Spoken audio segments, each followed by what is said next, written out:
ඔන්න ගයිස් අපි මේ වෙනකොට වීඩියෝ එකක් හදන්න පටන් ගන්න තියෙන්නේ. ඉතින් මේ වෙනකොට අපි වීඩියෝ එකේ කලර් කරෙක්ෂන් එක කරගත්තා. ඒ වගේම සවුන්ඩ් ක්වොලිටි එක ඉම්ප්‍රූව් කරගත්තා. දැන් අපිට තියෙන්නේ මේ වීඩියෝ එක කපලා කොටලා අනවශ්‍ය දේවල් ඉවත් කරගෙන අවශ්‍ය දේවල් ටික විතරක් ඉතුරු කරගන්න එක. ඒ වගේම මෙතන විශේෂ දෙයක් කියන්න ඕනේ.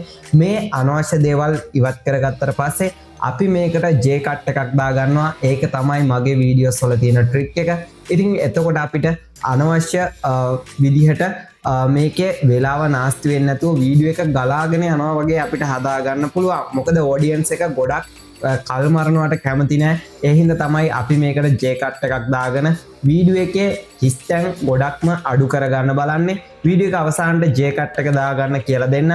ඊට කලින් මම මේකේ අනවශ්‍ය දේවල් ටික කපා ගන්න තමයි ලෑස්ති වෙන්නේ. ඉතින් අපිට මේ විදිහට මේ වීඩියෝ එකේ අනවශ්‍ය දේවල් ඉවත් කරගන්න රේසර් ටූල් එක අවශ්‍ය වෙනවා. ඉතින් ඔයාලට බලා ගන්න පුළුවන් මගේ Premiere Pro ඉන්ටර්ෆේස් එකේ මෙන්න මෙතන තමයි රේසර් ටූල් එක තියෙන්නේ. එහෙමත් නැත්නම් ඔයාලට මේ හැරේ වුණත් මේක ප්ලේස් කරගන්න පුළුවන්. මට පහසු විදිහට තමයි මම ප්ලේස් කරගෙන තියෙන්නේ මේ ටූල් සෙට් එක.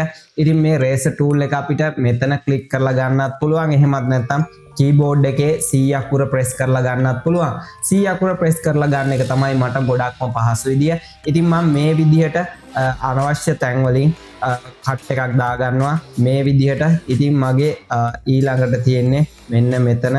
ඉතින් මේ විදිහට රේසර් ටූල් එකෙන් මම අනවශ්‍ය කොටස මාක් කරගෙන කට් දෙකක් දාගත්තට පස්සේ මේ විදිහට අපිට අනවශ්‍ය කොටස කීබෝඩ් එකේ V press කරලා සිලෙක්ෂන් ටූල් එක ගන්න පුළුවන්. එහෙම නැත්නම් ඔයාලට මෙතනට ගිහිල්ලා මේ කර්සර් එක වගේ තියෙන අයිකන් එක උඩ ක්ලික් කරලා ගන්නත් පුළුවන්. මට පහසු විදිය තමයි V අකුර press කරලා සිලෙක්ෂන් ටූල් එක ගන්න එක.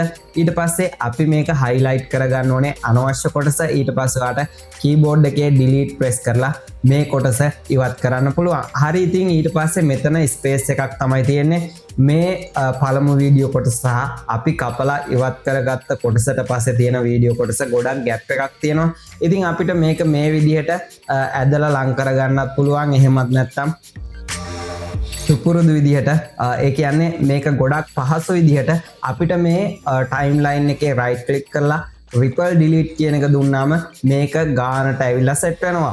ඉතින් guys මේ විදිහටම අපි වීඩියෝ එක අවසාන වෙනකම්ම අපිට අවශ්‍ය දේවල් ඉතුරු කරගෙන අනවශ්‍ය දේවල් ඉවත් කරගන්න ඕනේ. ඒකට මම කීබෝඩ් එකේ රේසර් ටූල් එක පාවිච්චි කරලා මේ විදිහට කට් එකක් දාගෙන අනවශ්‍ය දේවල් ඉවත් කරගන්නවා. ඉතින් මේ පිළිවෙලම තමයි දිගටම කරන් යන්න තියෙන්නේ. මේ විදිහට මම මේක ෆාස්ට් ෆෝවර්ඩ් කරලා පෙන්නන්න මේකේ අනවශ්‍ය දේවල් අනවශ්‍ය කොටස් ටික ඉවත් කරගෙන.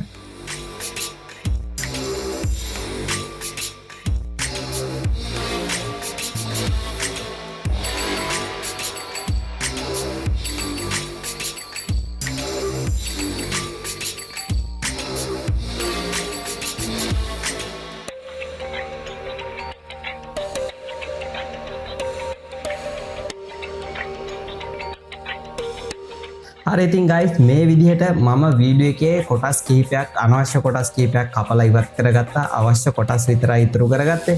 ඉතින් මේ වීඩියෝ එකේ කාලය ඉතුරු කරගන්න හින්දා මෙම වීඩියෝ එකේ අවසාන කොටස් ටික මම ඩිලීට් කරලා දානවා.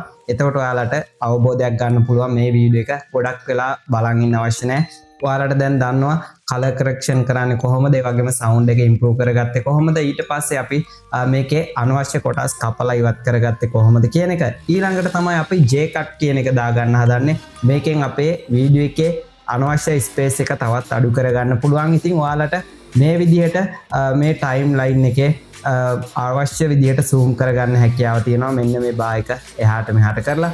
ඉතින් මම මේක ගොඩක් zoom කරගන්නවා. ගොඩක් zoom කරගත්තට පස්සේ අපිට මෙන්න මේ හරිය දකින්න පුළුවන් මේ වීඩියෝ එක අතර ගොඩක් ස්පේස් එකක් තියෙනවා. මේ වචන කතා කරපු එක අතර අන්න ඒ තැනින් මම C අකුර ප්‍රෙස් කරලා රේසර් ටූල් එක අරන් මැදින් කට් එකක් දාගන්නවා මේ විදිහට. ඊට පස්සේ නැවතත් සිලෙක්ෂන් ටූල් එක මම V අකුර ප්‍රෙස් කරලා ගන්නවා. දැන් තමයි අපි මේක J කට් එකක් කරගන්න හදන්නේ. ඉතින් ඔයාලට පුළුවන් ඔයාලා සාමාන්‍ය මේ ටයිම්ලයින් එකේ ඔඩියෝ එක සහ වීඩියෝ එක එකට ගත්ත ක්ලිප් එකක මේ විදිහට ක්ලික් කරාම දෙකම ඔඩියෝ එක සහ වීඩියෝ එක කියන දෙකම සිලෙක්ට් වෙනවා. ඉතින් අහකට ක්ලික් කරලා බලන්න. ඊට පස්සේ නැවතත් ඔයාලට අවශ්‍ය ක්ලිප් එක උඩට ගියාට පස්සේ මෙන්න මේ විදිහට දෙකම highlight වෙනවා. එහෙමත් නැත්නම් දෙකම සිලෙක්ට් වෙනවා.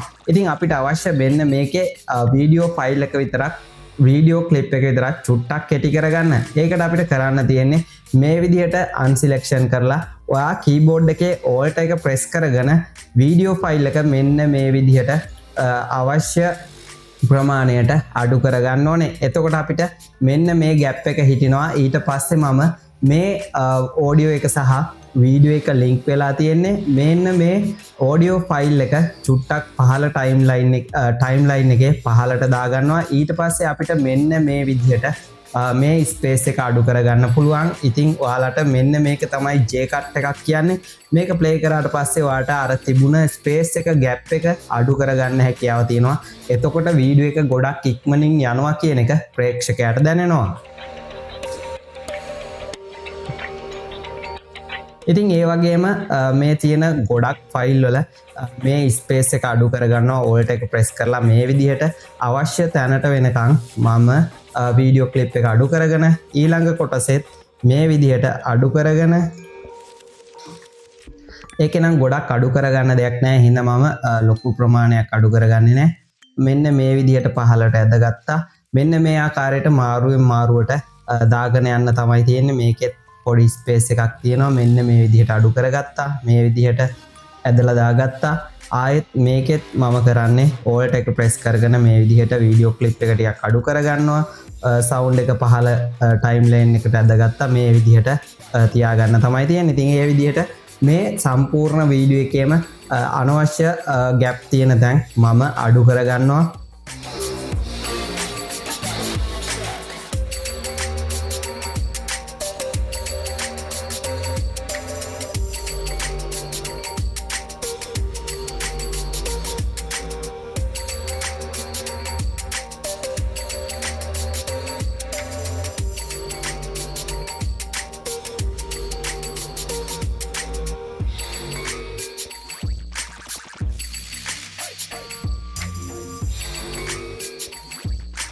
හරි guys, අපි මේ විදිහට වීඩියෝ එකේ J cut දාගත්තා. ඉතින් තවත් ඔයාලට අවශ්‍ය නම් මෙන්න මේ වගේ තැන් වලත් අපිට J cut එක දාගන්න පුළුවන්. ගොඩක් zoom කරලා ඔයා කතාව නැති තැන් වලදී මේ වගේ තැනක් වුණත් අවශ්‍යයි නම් ඔයාට මෙන්න මේ විදිහට C අකුර press කරලා cut එකක් දාගෙන ඔයාට alt එක press කරලා selection tool එක අරගෙන alt එක press කරගෙන මේ විදිහට වීඩියෝ ක්ලිප් එක අඩු කරගෙන අවශ්‍යයි නම් ඔයාට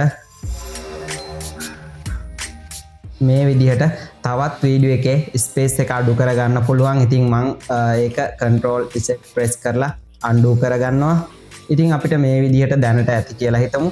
හරි, දැන් අපි වීඩියෝ එක play කරලා බලමු. මේකේ අනවශ්‍ය ටැන් ටික ඉවත් වෙලා කොහොමද වීඩියෝ එක ගලාගෙන යනවා වගේ ඇවිල්ලා තියෙනවද කියලා අපි බලන්න ඕනේ. NSA විසින් සතුරන් 2016 අවුරුද්දේ එක්තරා රාත්‍රියක GitHub වෙබ් අඩවියේ අමුතු පණිවිඩයක් දිස් වෙනවා. අපි NSA හැක් කළා. මේ සරල වචන හතරෙන්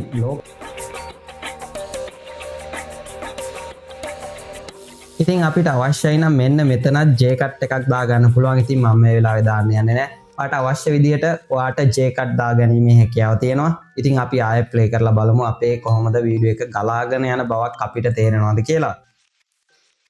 මේ සරල වචන හතරෙන් ලෝකයේ සයිබර් ආරක්ෂණ ශාස්ත්‍රයම උඩු වැටුකුරු වෙනවා. කාටද ලෝකයේ බලවත්ම ඔත්තු සේවා ආයතන හැක් කරන්න පුළුවන්? අද මම ඔයාලට අරන් ආවේ Shadow Brokers කල්ලියේ අදාහගත නොහැකි සත්‍ය කතාව. මේ කතාව තේරුම් ගන්න නම් අපි 2015 අවුරුද්දට යන්න ඕනේ. රුසියාවේ Kaspersky සමාගම මෙතෙක් ලෝකයේ හමු දියුණුතම හැකින් කණ්ඩායමක් ගැන වාර්තාවක් නිකුත් කරන්නේ 2015 අවුරුද්දේ. ඔවුන් මේ කණ්ඩායම Activation Group. ඉතින් guys, ඔයාලට පේනවා ඇති ගොඩක් ඉක්මනින් මේ වීඩියෝ එක ගලාගෙන යනවා වගේ හැඟීමක් තියෙනවා. ඒකට හේතුව තමයි මේ voice clip cut කරද්දී voice clip එක සහ video clip එක cut කරද්දී අපි normal cut එකට වඩා J cut එකක් දාගත්තා. එතකොට සිද්ධ වෙන්නේ අපේ පළවෙනි ක්ලිප් එකේ ඔඩියෝ එක අවසාන වෙනකොටම දෙවනි ක්ලිප් එකේ වීඩියෝ එක පටන් ගන්නවා. ඔඩියෝ එක පටන් ගන්නවා. ඊට පස්සේ ඊට චුට්ටකට පස්සේ තමයි වීඩියෝ ක්ලිප් එක ප්ලේ වෙන්න පටන් ගන්න. ඉතින් මේ ඔයාලට බලා ගන්න පුළුවන් මේකේ වීඩියෝ ක්ලිප් එක ටිකක් පස්සේ තියෙන්නේ. ඔඩියෝ ක්ලිප් එක ඊට කලින් පටන් අරන් තියෙනවා. අන්න ඒ විදිහට තමයි අපේ වීඩියෝ ක්ලිප් එක වීඩියෝ එක ඉක්මනින් ගලාගෙන යනවා වගේ සලස්වන්නේ මෙන්න මේ J cut කියන එක දාගෙන. හරි ඉතින් අපි දැන් අනවශ්‍ය කොටස් කපලා ඉවත් කරගත්තා. ඒ වගේම මේකට J-cut දාගත්තා. මෙන්න මේ තත්ත්වයේදී අපිට වීඩියෝ එකක් පබ්ලිෂ් කරන්න බෑ. මේක තාම මුල් මට්ටමේ තියෙන්නේ. ඊට පස්සේ අපි මේකට ට්‍රාන්සිෂන් ඇඩ් කරන්න ඕනේ. එතකොට තමයි මේ වීඩියෝ එක ටිකක් ස්මූත් විදිහට ලස්සනට බලන් ඉන්න අයට ආකර්ෂණීය විදිහට දැනෙන්න පටන් ගන්න. අන්න ඒ කොටස අපි ඊළඟ වීඩියෝ එකෙන් කතා කරනවා. එතකොට අපි මේ වීඩියෝ 3කින් ගොඩක් දේවල් කතා කරලා තියෙනවා. Premiere Pro එකේ ඉන්ටර්ෆේස් එක ටිකක් අඳුරනවා. ඒ වගේම වීඩියෝ එකක් ඉම්පෝර්ට් කරගන්නවා. ඊට පස්සේ කලර් කරෙක්ෂන් කරගන්නවා. ඊට පස්සේ සවුන්ඩ් එක ඉම්ප්‍රූව් කරගන්නවා. දැන් අපි මේ වීඩියෝ එකේ අනවශ්‍ය කොටස් කපලා ඉවත් කරගත්තා. ඒ වගේම J-cut එකක් දාගෙන මේකේ වීඩියෝ එක ගලාගෙන යනවා කියලා තේරෙන්න හදලා තියෙන්නේ. ඊට පස්සේ තමයි අපි ට්‍රාන්සිෂන් ඇඩ් කරන්නේ. ඒ වගේම අපි ඊට පස්සේ වීඩියෝ එකකින් කතා කරනවා මේකට B-roll ඇඩ් කරගන්න ඕනේ. එතකොට තමයි වීඩියෝ එක ගොඩක් ලස්සන වෙන්නේ. ඒ හින්දා අපි මේ සීරීස් එකෙන් ගොඩක් දේවල් කතා කරනවා. අවසානට YouTube එකට එහෙමත් නැත්නම් Facebook එකට දාන්න පුළුවන් මට්ටමේ වීඩියෝ එකක් හදාගන්න තැන වෙනකම් ඔයාලට මේ වීඩියෝ සීරීස් එකේ රැඳිලා හිටියොත් ගොඩක් දේවල් ඉගෙන ගන්න පුළුවන්. ඒ හින්දා අනිවාර්යෙන්ම ප්‍රියන් එඩිට්ස් YouTube channel එක subscribe කරලා තියාගන්න. ඒ වගේම ඔයාගේ support එක මේ වීඩියෝස් වලට දෙන්න අමතක කරන්න එපා. එහෙනම් ඊළඟ වීඩියෝ එකෙන් මේකට ට්‍රාන්සිෂන් දාන්න ඉගෙන ගමු. එතකන් ඔයාලගෙන් සමු ගන්නවා. ඔයාලට සුබ දවසක්.